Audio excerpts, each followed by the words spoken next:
मदद कर सकता हूँ, पर मेरे सवाल का जवाब लेकर आना। मैं 1000 साल से ध्यान कर रहा हूँ, स्वर्ग जाना चाहता हूँ पर नहीं जा पा रहा। लड़के ने कहा, ठीक है, मैं जवाब लेकर आऊंगा। साधु ने अपनी छड़ी घुमाई और उसे पहाड़ पार करवा दिया। आगे एक चौड़ी नदी मिली। लड़का सोच में पड़ गया कि कैसे पार करे। तभी एक बड़ा कछुआ मिला।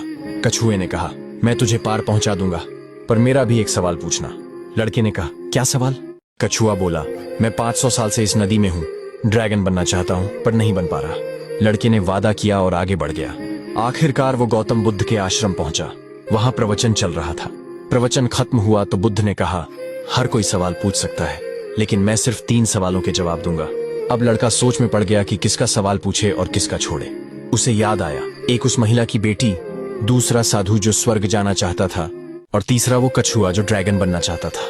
उसने सोचा, मेरा सवाल बाद में भी पूछा जा सकता है, पहले इन तीनों की मदद जरूरी है। उसने बुद्ध से तीनों सवाल पूछे। बुद्ध मुस्कुराए और बोले, पहला जवाब, जिस दिन लड़की की शादी होगी वो बोलने लगेगी।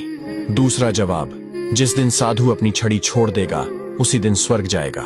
तीसरा जवाब, जिस दिन कछुआ अपना खोल उतार देगा उसी दिन ड्रैगन बनेगा। लड़के ने प्रणाम किया और वापसी की राह ली। सबसे पहले वो कछुए के पास गया। कहा, बुद्ध ने कहा है तुम अपना खोल उतारोगे तभी ड्रैगन बनोगे। कछुए ने खोल उतारा और उसी पल वो ड्रैगन बन गया। उसने खुशी में मोती बरसा दिए और वो सारे मोती लड़के को दे दिए। फिर वो साधु के पास पहुंचा। बोला, बुद्ध ने कहा है जिस दिन तुम अपनी छड़ी छोड़ दोगे उसी दिन स्वर्ग जाओगे। साधु मुस्कुराया, छड़ी दी और स्वर्ग चला गया। वो छड़ी अब उस लड़के के पास थी। आखिर में वो उसी महल में पहुंचा। महिला ने पूछा, बेटा जवाब मिला? लड़के ने कहा, हाँ, आपकी बेटी की शादी होगी तो वो बोलने लगेगी। महिला बोली, तो फिर देर किस बात की? दूल्हा तो मेरे सामने खड़ा है। दोनों की शादी हुई और जैसे ही शादी पूरी हुई, लड़की ने पहली बार कहा, आप वही हैं जो उस दिन मेरे घर आए थे। लड़का हैरान रह गया।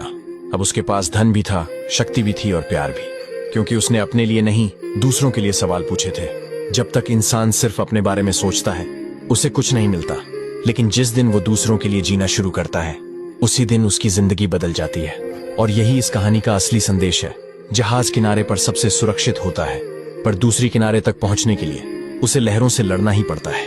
अगर जिंदगी में कुछ बड़ा करना है तो अपने डर, आलस और बुरी आदतों को छोड़ना पड़ेगा, तभी मंजिल मिलेगी और जिंदगी सच में चमक उठेगी।